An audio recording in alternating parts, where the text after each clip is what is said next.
Estoy disponiendo, en el caso de Yoshiyama Tanaka, estoy disponiendo de que se cursen de inmediato oficios de captura a nivel nacional e internacional, y respecto al impedimento de salida de Bedoya Cámara, también que se cursen oficios de inmediato para la entidad administrativa correspondiente. Muy bien. La defensa de Augusto Mario Bedoya Cámara está conforme, doctor. Muy bien. Defensa técnica de Yoshiyama Tanaka. Señoría, interpongo recurso de apelación y voy a fundamentar en este momento. Doctor, ¿la defensa de Bedoya Cámara se puede retirar? Sí. Doctor, ¿va a fundamentarlo ahora? Así es, señoría, oralmente. Esto lo puede hacer usted por escrito, porque... Sí, pero quiero hacerlo oralmente, señor. Vaya, bueno, es su decisión. Gracias. Al amparo del artículo 139.6 de la Constitución Política del Perú y del artículo 405, inciso 1, literal B, del Código Procesal Penal, vengo en interponer, como efectivamente interpongo, formal recurso de apelación contra la resolución número 16 expedida por su despacho el día de hoy, en el extremo en que declara fundado el requerimiento de prisión preventiva contra Jaime Yoshiyama Tanaka por el plazo de 36 meses, con la finalidad de que, elevados los actuados y compulsados los graves errores de derecho y de hecho que contiene, el órgano jurisdiccional superior la revoque totalmente y, reformándola, declare infundado el requerimiento de prisión preventiva formulado por el Ministerio Público. El artículo 405 del Código Procesal Penal señala los presupuestos o las formalidades del recurso. En este caso, corresponde señalar que está siendo interpuesto oralmente, que es interpuesto por la defensa del investigado Clemente Jaime Yoshiyama Tanaka, quien a su vez es el sujeto pasivo del mandato de prisión preventiva expedido por su juzgado. Doctor, mientras se retira, ya, por favor, para que pueda trabajar, claro. No tengo ningún problema.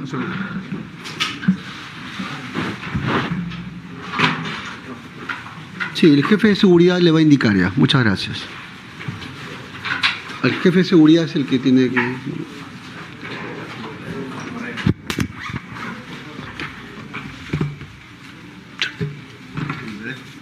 No, yo no.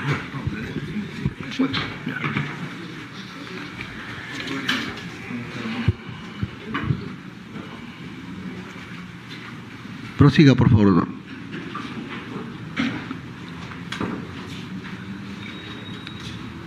En ese sentido, señor juez, está siendo interpuesto el recurso de apelación en la oportunidad procesal correspondiente, es decir, en esta misma audiencia. Se está interponiendo oralmente al amparo de la representación procesal que el artículo 290 de la Ley Orgánica del Poder Judicial confiere a la defensa, en representación, valga la redundancia, del imputado Clemente Jaime Yoshiyama Tanaka, quien es sujeto de este procedimiento y a su vez es sujeto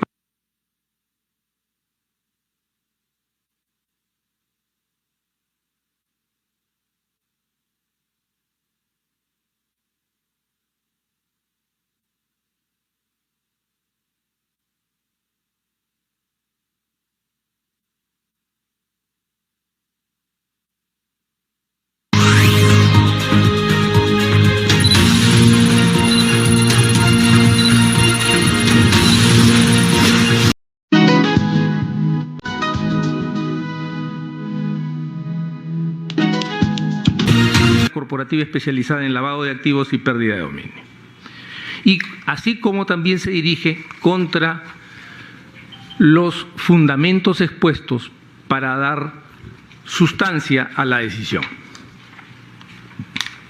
Adicionalmente, la pretensión impugnatoria es la revocación total de la decisión y su reforma para declarar infundado el requerimiento de prisión preventiva. Los motivos de la impugnación son varios, pero entre ellos destaca principalmente la violación, la separación injustificada del juzgado de la jurisprudencia de seguimiento obligatorio expedida por la Corte Interamericana de Derechos Humanos en interpretación del derecho a la libertad personal. La Corte Interamericana de Derechos Humanos, el señor juez ha dispuesto una prisión preventiva para que la Fiscalía investigue durante 36 meses. Contrariamente a la posición del juzgado, la Corte Interamericana de Derechos Humanos, en la sentencia Chaparro Álvarez y Lapo Iñiguez, párrafo 103, que se consolidó como doctrina en la sentencia del caso Norín Catrimán contra Chile, fundamento 311, ha establecido que para la Corte la sospecha tiene que estar fundada en hechos específicos, esto es no en meras conjeturas o intuiciones abstractas. De allí se deduce que el Estado no debe detener para luego investigar. Por el contrario, solo está autorizado a privar de la libertad a una persona cuando alcance el conocimiento suficiente para poder llevarla a juicio. Como podrá comprenderse, esta separación injustificada de la doctrina consolidada de la Corte Interamericana de Derechos Humanos se convierte al mismo tiempo en una violación de las obligaciones internacionales impuestas por el Pacto de San José al Perú como Estado parte. Y constituye, por otro lado, también la inobservancia de la doctrina consolidada de la Corte Interamericana de Derechos Humanos respecto del deber que los jueces tienen de practicar el control de convencionalidad de manera oficiosa en todos los procesos que conocen. En la sentencia del caso Cabrera García y Montiel Flores contra México, la Corte Interamericana de Derechos Humanos en el párrafo 225 declaró lo siguiente: este tribunal ha establecido en su jurisprudencia que es consciente de que las autoridades internas están sujetas al imperio de la ley y por ello están obligadas a aplicar las disposiciones vigentes en el ordenamiento jurídico. Pero cuando un Estado es parte de un tratado internacional como la Convención Americana, todos sus órganos, incluidos sus jueces, también están sometidos a aquel, lo cual les obliga a velar porque los efectos de las disposiciones de la Convención no se vean mermados por la aplicación de normas contrarias a su objeto y fin. Los jueces y órganos vinculados a la administración de justicia en todos los niveles están en la obligación de ejercer ex oficio un control de convencionalidad entre las normas internas y la Convención Americana, evidentemente en el marco de sus respectivas competencias y de las regulaciones procesales correspondientes. En esta tarea, los jueces y órganos vinculados a la administración de justicia deben tener en cuenta no solamente el tratado, sino también la interpretación que del mismo ha hecho la Corte Interamericana, intérprete última de la Convención Americana. Esta posición de la Corte Interamericana se repite en los casos Liaquat Ali Ali Bux versus Surinam y el caso de personas dominicanas y haitianas expulsadas de República Dominicana. Por lo tanto, forma parte del patrimonio americano y ha debido ser seguida escrupulosamente por el juzgado al momento de resolver.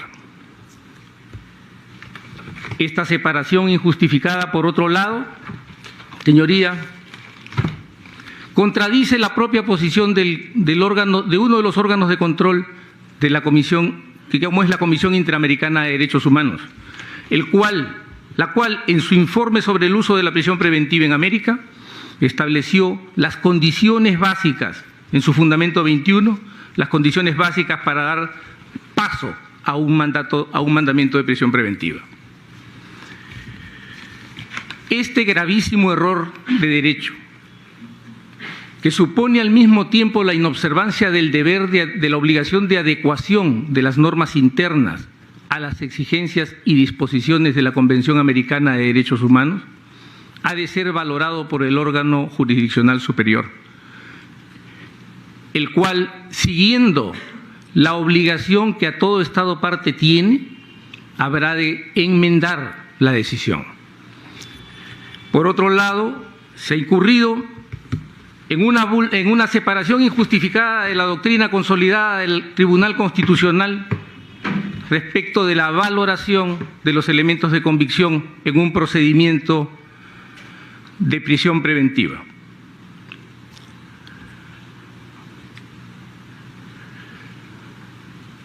Y vamos a señalar los errores que se ha cometido. El Tribunal Constitucional ha señalado que al valorar los elementos de convicción tienen que valorarse los de cargo y los de descargo. Es decir, aquellos indicios que señalan de alguna manera la responsabilidad de la persona y del mismo modo aquellos que tienden a diluir esa responsabilidad. Ha señalado entre los elementos de convicción al valorar, por ejemplo, su señoría, el acta de fundación de Fuerza 2011, en el cual consta mi cliente como fundador del partido. Y no ha explicado ni desarrollado fundamento alguno por el cual este elemento constituye un elemento grave y fundado de convicción de la comisión de un delito, toda vez que no es nada más que el ejercicio del derecho a la participación política en forma asociada, reconocido expresamente en nuestra Constitución y también en la Convención Americana de Derechos Humanos. No se ha desarrollado ningún razonamiento por el cual se pueda transformar este acto de ejercicio de los derechos políticos como un indicio criminal. Se ha señalado también, señor, la declaración de Adriana Tarazona, quien dice que Jaime Yoshiyama formaba parte del comité itinerante del Comité Ejecutivo Nacional de Fuerza 2011 y concertaba la publicidad con los medios y asumía compromisos de pago, sin que se establezca cuál es el fundamento y la gravedad del elemento de convicción para formar la sospecha grave de la comisión del delito de lavado de activos por el solo hecho de ostentar una posición dirigente en un partido político.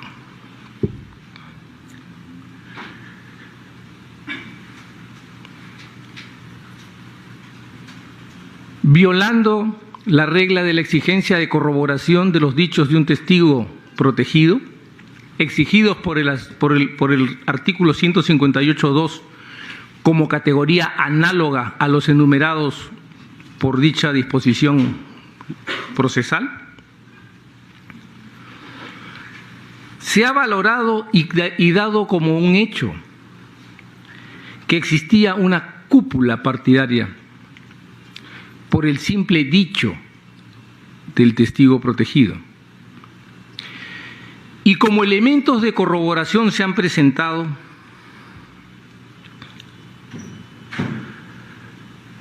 versiones, por ejemplo, como el supuesto blindaje al fiscal de la Nación por parte de miembros del Parlamento Nacional, en un pronunciamiento que no es más que un desafuero de un magistrado incompetente para ese tipo de pronunciamientos.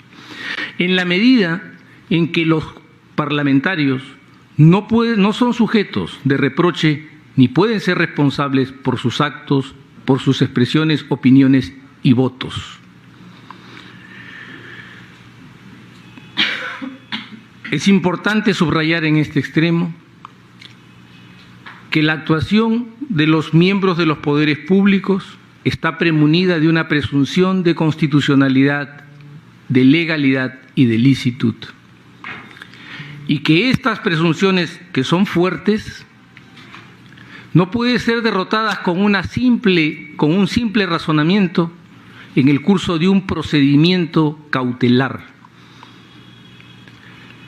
Es una regla básica del derecho público que los actos son válidos mientras un juez competente no los declare nulos o los fulmine. El tomar actos parlamentarios para interpretarlos como elementos de inculpación no es nada más que un desafuero que debe ser corregido por el órgano jurisdiccional superior.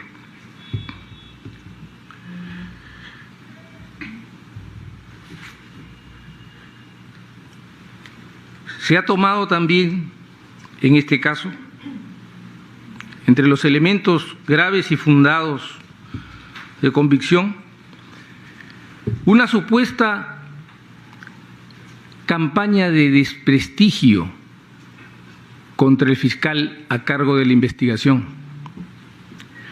cuando de lo que se trata en este caso es del pronunciamiento de congresistas con una perspectiva crítica de la actuación de un fiscal que, habiendo solicitado una medida tan radical y extrema como la detención preliminar, se ausentaba del país, teniendo a las personas privadas de su libertad.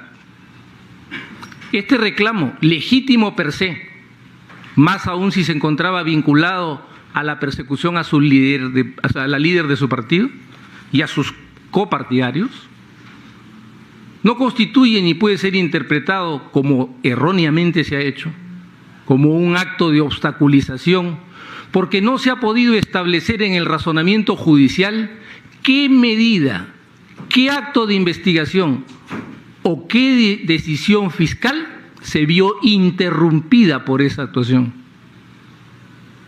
La obstaculización no surge de la crítica.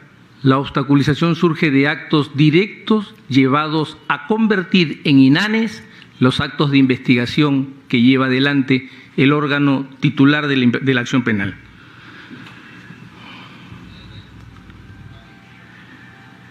No ha podido explicar, al valorarse este elemento de convicción el juzgado, cuál es el dato objetivo de obstaculización.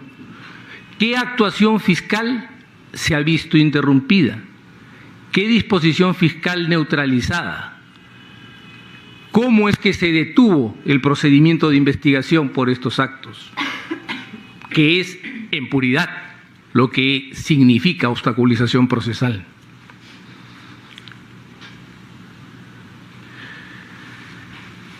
Se ha desnaturalizado de la declaración del testigo protegido 2017-55-4, quien señaló en su declaración que fue César José Inostroza Pariachi quien le dijo de su interés de acercarse a la señora Fujimori, y no al revés. No se ha precisado en la resolución cuál es la parte de la declaración o de las investigaciones llevadas a cabo por la Fiscalía al recabar este testimonio de referencia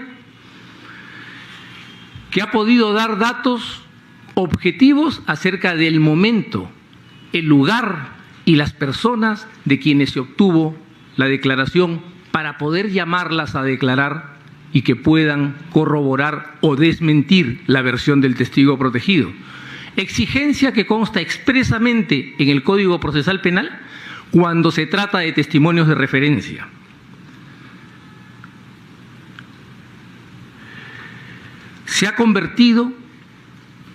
Se ha usado la declaración de Keiko Fujimori para establecer que existe una relación de amistad entre mi cliente y la señora Fujimori, jefa de su partido.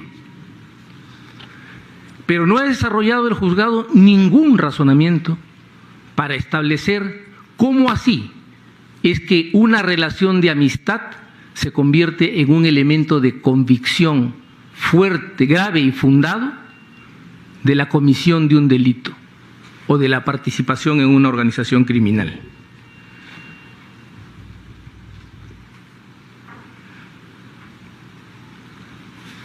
Se ha usado también de la declaración de Vicente Silva Checa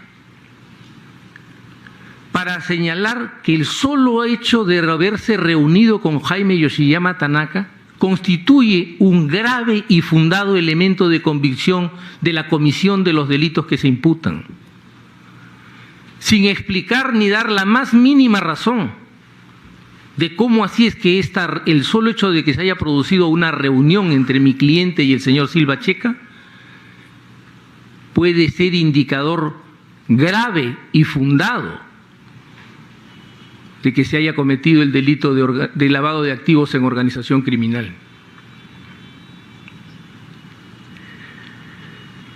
Se ha señalado nuevamente, sin seguir la regla del Código Procesal Penal, la declaración de la señora Patricia Copero, quien oyó decir a Jorge Yoshiyama Sasaki que su tío Jaime Yoshiyama Tanaka era quien sufragaba los gastos. Un testimonio de oídas, testimonio de referencia, que conforme a la disposición del Código Procesal Penal exigía de parte del interrogador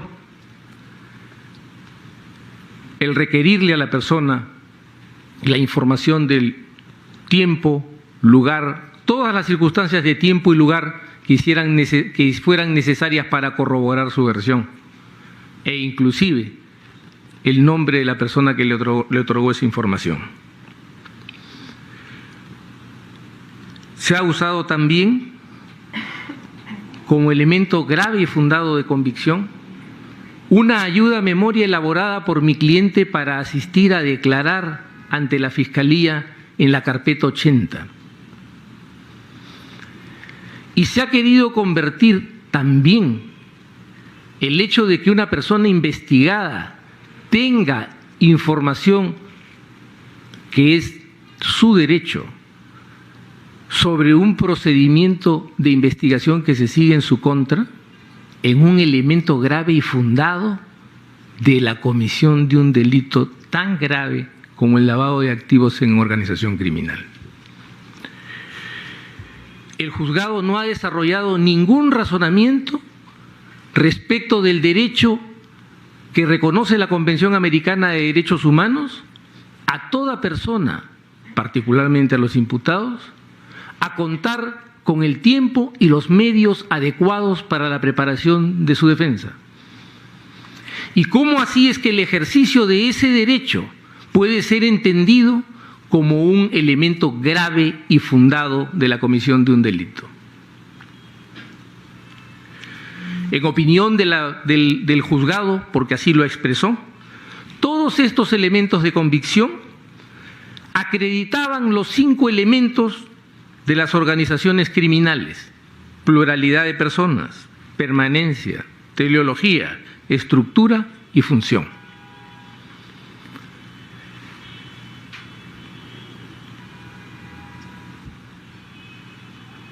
En cuanto al delito de lavado de activos, se han usado también con grave error de derecho el informe de la Comisión Multipartidaria sobre IRSA, señalando que no comprobó irregularidad alguna, que fue hecho de favor y que Keiko Fujimori votó por su aprobación. Curiosamente, estamos ante un acto aprobado por el Pleno del Congreso de la República. Como tal, protegido por la presunción de constitucionalidad, de legalidad y de licitud, y cuyo valor se mantiene intacto en tanto ningún juez competente lo fulmine o declare su nulidad. Sin embargo, este acto regular de un poder público ha sido interpretado por el juzgado en un pronunciamiento manifiestamente incompetente sobre la materia como un grave y fundado elemento de convicción de la comisión de un delito. Se ha tomado el simple dicho del testigo Renzo Reyardo como elemento suficiente para cuestionar la validez de una decisión del Pleno del Congreso de la República. El juzgado no ha precisado qué norma qué disposición siquiera tangencial o periférica le otorga ese poder y esa competencia.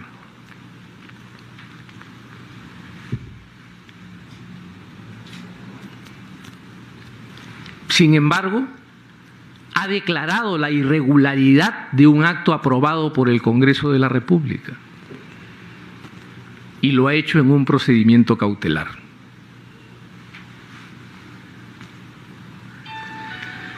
A propósito de la recepción de $500,000 por parte de mi cliente, el señor juez ha dicho que la declaración del señor Jorge Enrique Simoes Barata es referencial debido a una supuesta invocación de memoria episódica, que no es de recibo por nuestra jurisprudencia, porque la Corte Suprema ha establecido con claridad las reglas para la valoración de los testimonios, requiriéndose coherencia, persistencia y más bien exigiendo credibilidad subjetiva del testigo como elementos básicos para que pueda valorarse el testimonio. Pero no solo eso, sino que a pesar de que fue expuesto por la defensa, el señor juez no ha valorado como elemento de descargo frente a la afirmación del señor Barata la declaración dada por Fernando Migliaccio. Y para poner en contexto el error, vamos a señalar que Jorge Enrique Simoes Barata declaró que había recibido en su oficina un maletín de gimnasio con $500,000 una mañana que él entró y que probablemente ese dinero le había llegado a través de un doleiro. El juzgado no ha tenido presente, a pesar de que la defensa le entregó la información, de que Fernando Migliaccio negó, 1, haber enviado jamás dinero en efectivo fuera de Brasil. 2, la existencia de doleiros. 3, el despacho de dinero específicamente a Jorge Enrique Simoes Barata. El juzgado,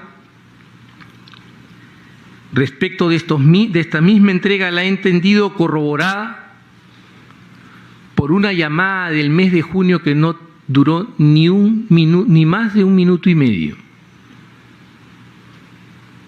Y ha señalado que esa llamada es la corroboración de la entrega del dinero, siendo que se trata de 2 llamadas.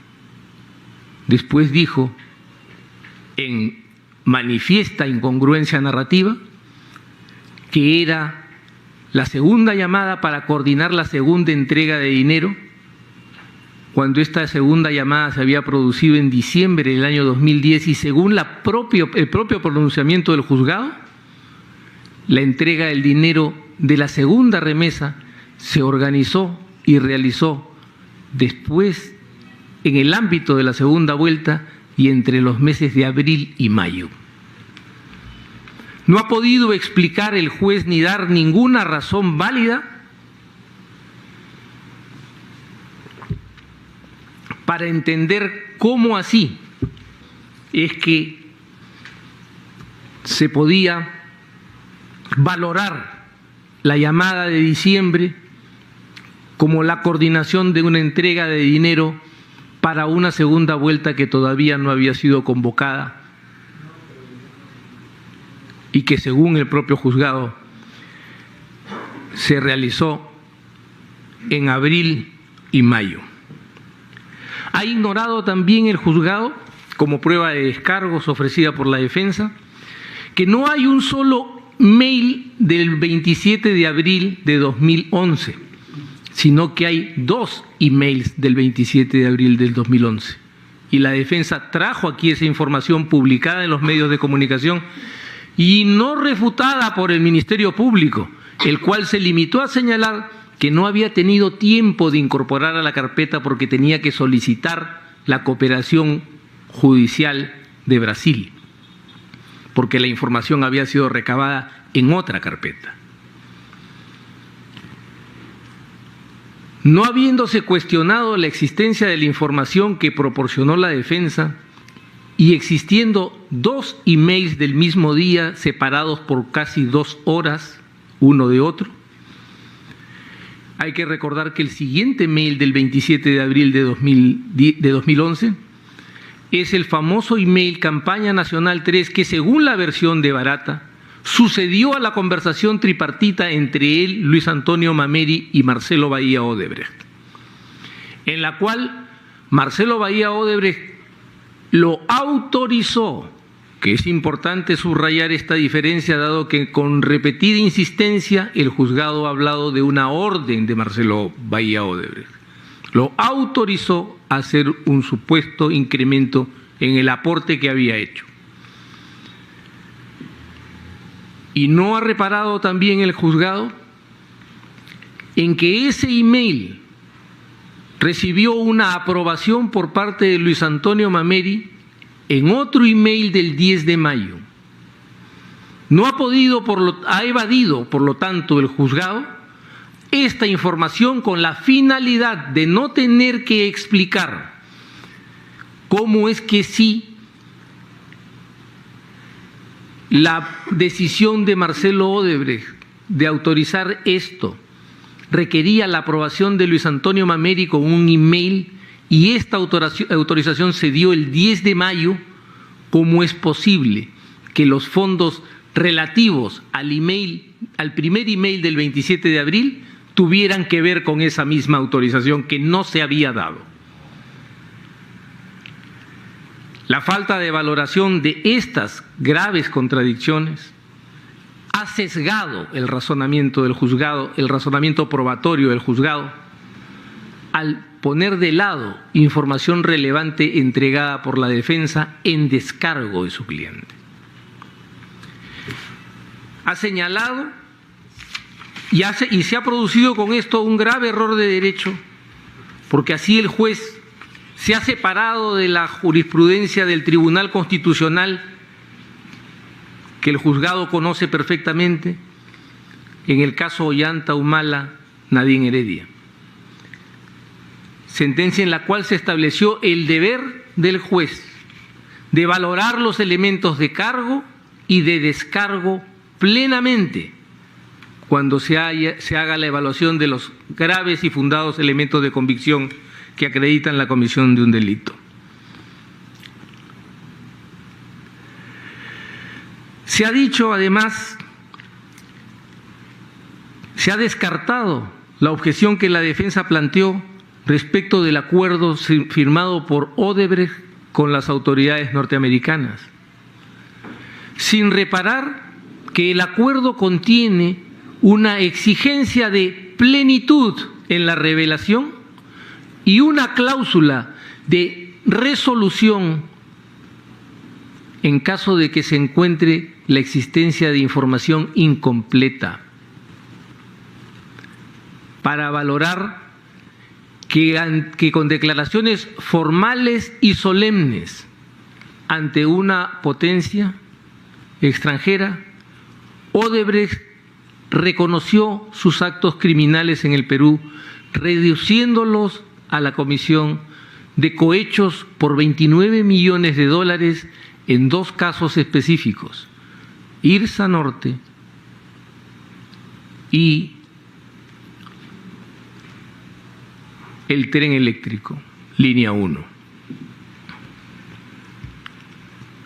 No ha desarrollado el juzgado ningún razonamiento por el cual no llame a preocupación la contradicción de la declaración de Jorge Enrique Simoes Barata y otros directivos como Marcelo Bahía Odebrecht y Luis Antonio Mameri respecto de una presunta autorización, en contravención del compromiso de revelación plena asumido con las autoridades norteamericanas, a pesar de que el propio juzgado le ha dado valor al acuerdo como elemento sustentador de la actividad criminal de Odebrecht.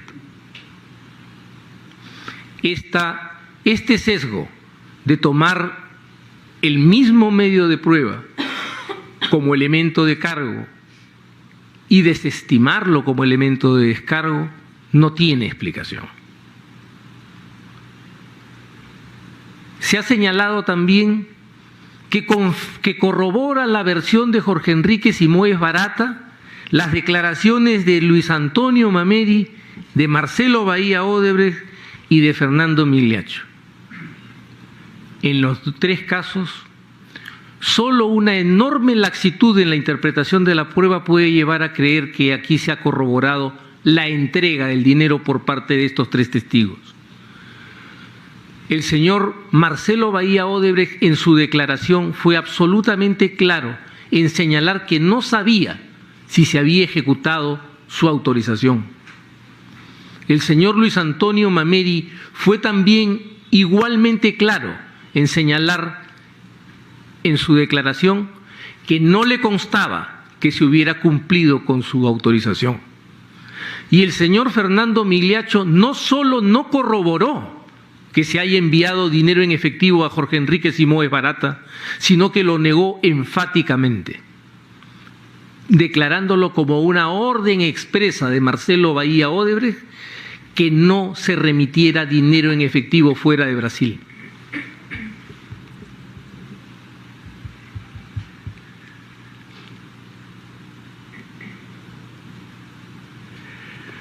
A propósito de la ilicitud de los fondos de la Caja 2 o Departamento de Operaciones Estructuradas, el juzgado ha citado la declaración de Luis Antonio Mameri y de Fernando Migliaccio. Curiosamente, Luis Antonio Mameri informó en esa declaración que el dinero que se reunía en la Caja 2 provenía de las utilidades de Odebrecht en todos sus contratos fuera de Brasil. Y que por lo tanto, y que en el caso específico de Perú, mientras en los demás países había una regla de 70-30, 70% contratos públicos, 30% contratos privados, en el Perú había una regla de 50% de contratos públicos y 50% de contratos privados.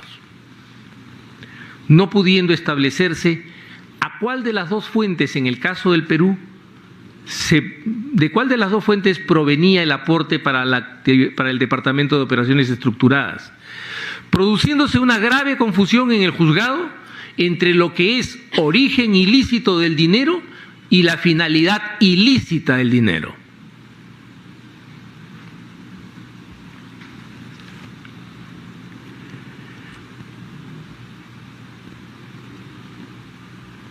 El juez, contrariando la regla establecida por el Tribunal Constitucional a propósito de prohibir que las presunciones se funden sobre presunciones, ha tomado la declaración de la señora auditora Govitz, quien observó las rendiciones de cuentas de Fuerza 2011, y sin dato objetivo alguno ha concluido, a partir de una conjetura, que la señora fue despedida por presión de Fuerza 2011. Esa especulación y esa conjetura ha sido entendida por el juzgado como un grave y fundado elemento de convicción de la comisión de los delitos de organización criminal.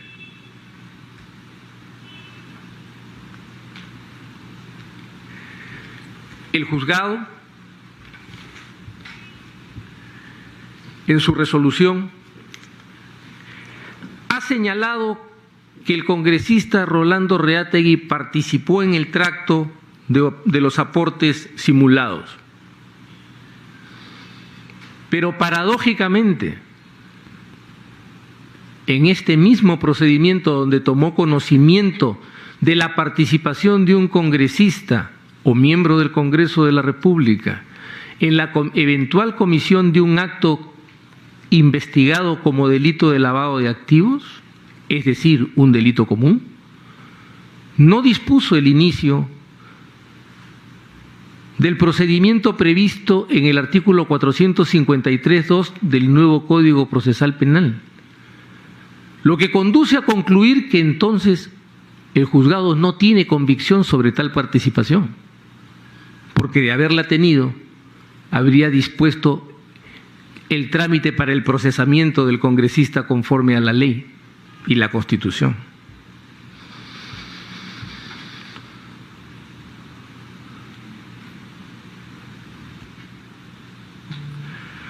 A propósito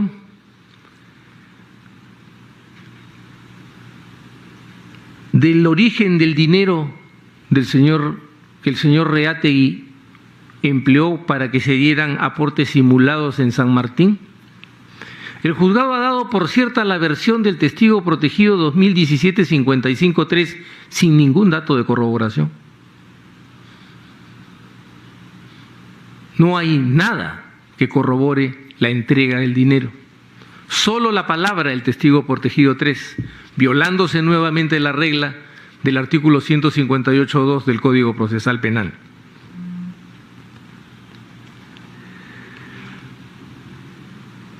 Para colmo, no se encuentra tracto sucesivo posible entre la supuesta recepción del dinero por parte de Jaime Yoshiyama en junio de 2010, si se tiene en cuenta que según la propia versión de la Fiscalía, en el medio se encuentran el fraguado de rifas y cócteles que suman más de 2 millones de soles, como el propio juzgado ha valorado, y la recepción del dinero supuestamente por parte del señor Reategui en el mes, en las diferentes armadas que señala durante los meses de enero, febrero, marzo y abril. No ha reparado tampoco el juzgado en la objeción que la defensa hizo respecto de las supuestas múltiples entregas, cuando las dos grandes fechas que están en los aportes simulados del señor Reategui, organizados por el señor Reategui, con fondos que él tendrá que explicar en su momento, se producen en marzo y abril. ¿Cómo así es que este es el mismo dinero? El juzgado no ha podido explicar ni dar una explicación, ni dar una justificación sensata acerca de cómo es que este dinero, el dinero podría, siendo que se gasta en una campaña, ser lavado 1, 2 o 3 veces.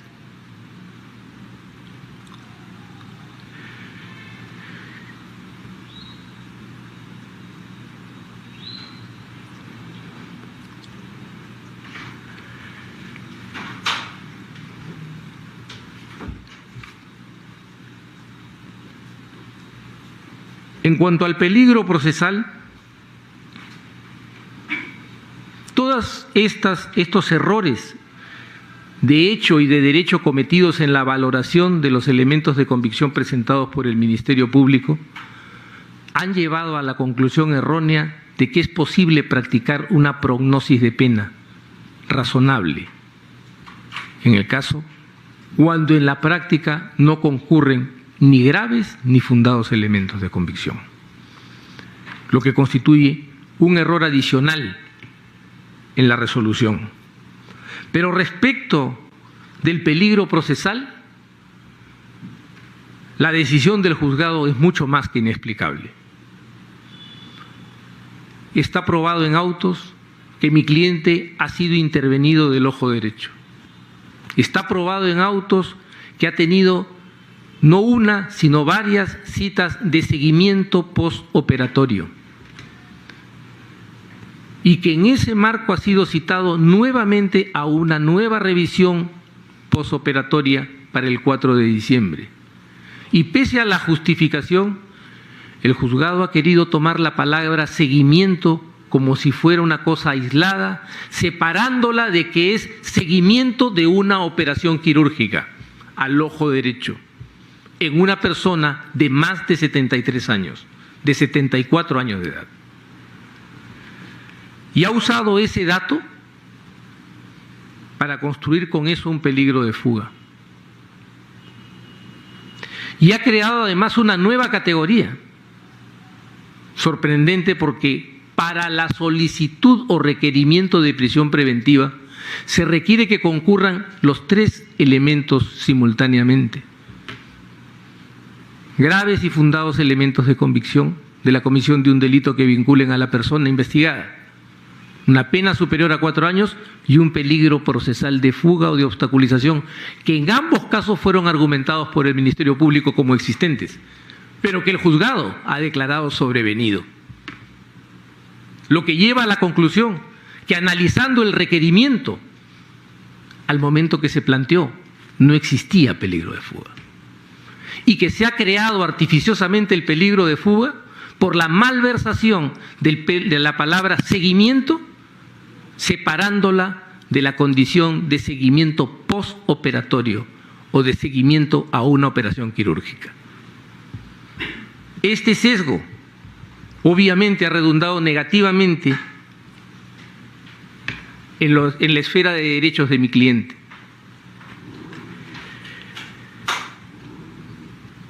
En cuanto al peligro de obstaculización, ha señalado que en la audiencia, que en la diligencia de allanamiento se encontró una ayuda a memoria y que la ayuda a memoria había sido rota.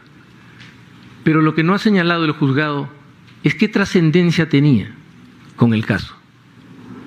Y lo que no ha señalado el juzgado es algún razonamiento acerca de lo que la defensa le hizo saber, y es que esas anotaciones se debían a la declaración que tuvo que rendir mi cliente una vez como testigo en la carpeta 55 y otra vez como investigado en la carpeta 80, que ha sido objeto de acumulación en este proceso. El juzgado no ha dicho una sola palabra sobre ese dato y es preocupante.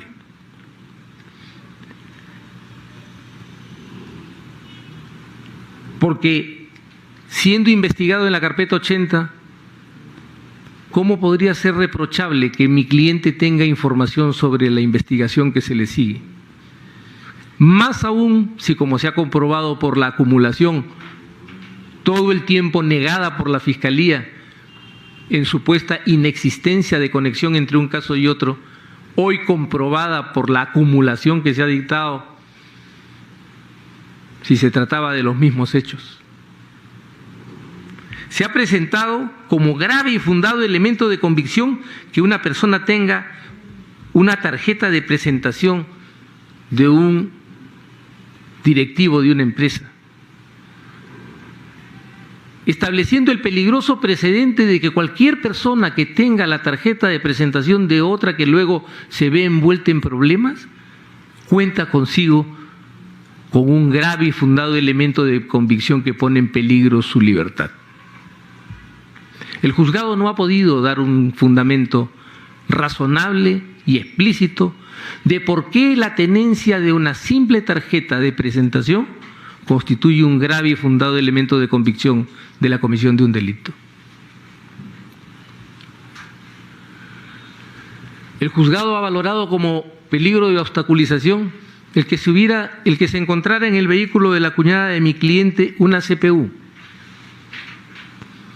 Pero el juzgado no ha valorado como elemento de descargo que 8 meses después, casi 9 meses después del allanamiento de la vivienda de mi cliente, el Ministerio Público no pueda decir qué elementos relevantes o trascendentes para la investigación habían en esa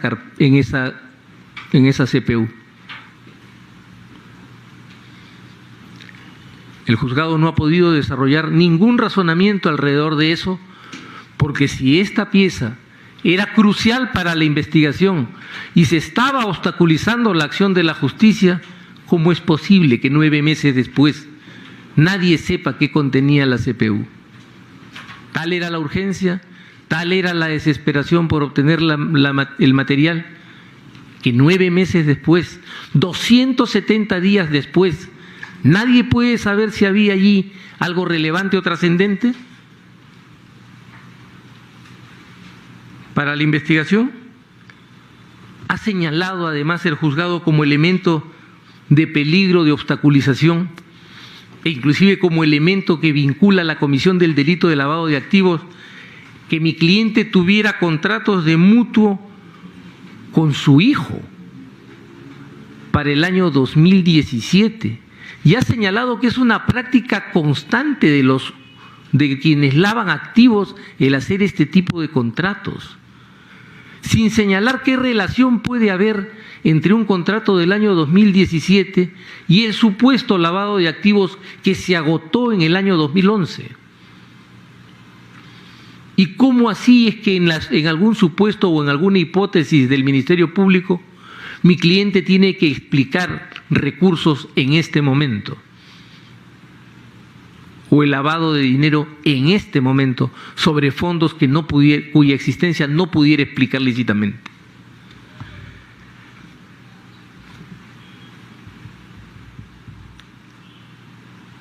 Este sesgo cognitivo, por llamarlo de manera científica, ha marcado toda la resolución, produciendo un desequilibrio tan grave y profundo que ha determinado de antemano la decisión del juzgado.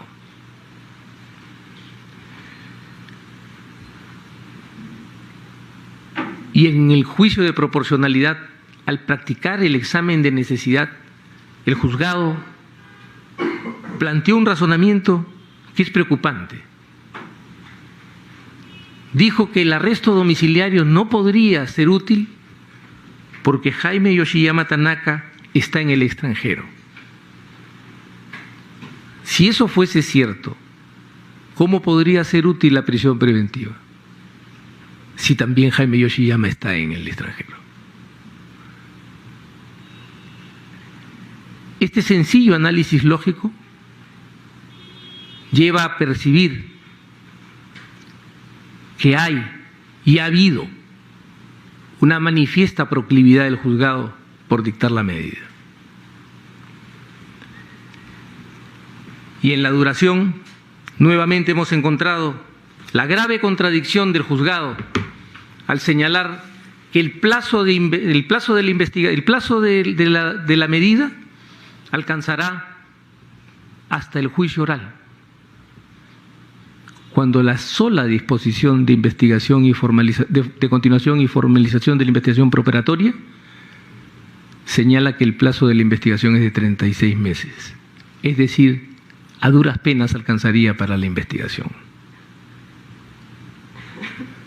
Todos estos errores de hecho y de derecho que redundan negativamente en la esfera del derecho a la libertad personal de mi cliente, así como su derecho a la debida motivación y la vulneración de la presunción de inocencia, por el uso punitivo que se ha dado a las categorías organización criminal o presunta pertenencia a una organización criminal, gravedad de la pena y daño causado o magnitud del daño causado, contradicen abiertamente los fundamentos 115, 116, 117, 118 y 119 de la sentencia del Tribunal Constitucional en el caso Ollanta Humala Nadine Heredia, en fundamentos en los cuales se ha señalado que no puede usarse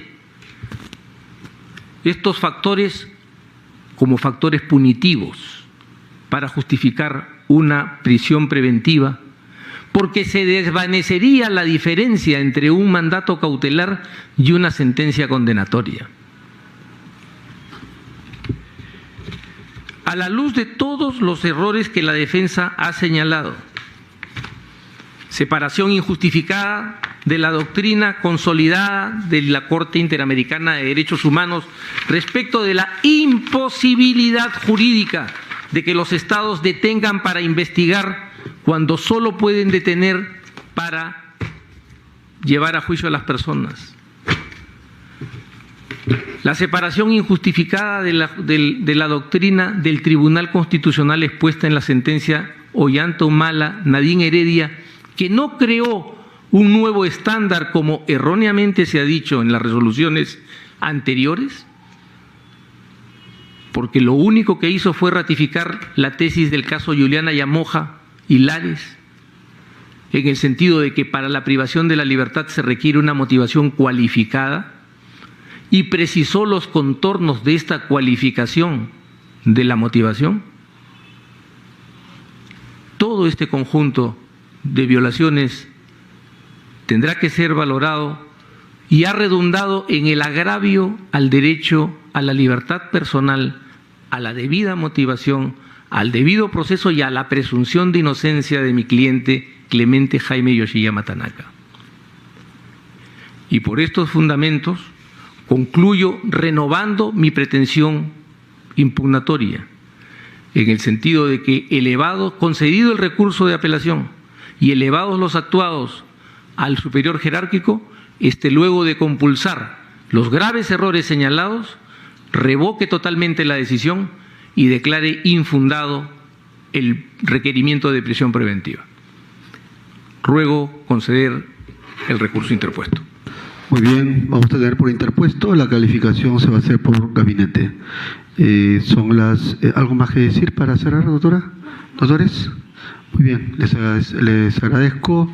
Hemos terminado el día de hoy con todas las sesiones ya, y más bien anuncio de que, reitero, de que este despacho no está retrasando la elevación hacia el superior jerárquico. Lo que pasa es que este es un caso complejo y en la cual está pendiente la última decisión y solamente esperar el tiempo de apelación de los demás investigados. Y una vez que esté todo listo se va a elevar al superior jerárquico lo que corresponda. Muy bien, son prácticamente la 1 de la madrugada, se levanta la presente audiencia. Muy buenos días.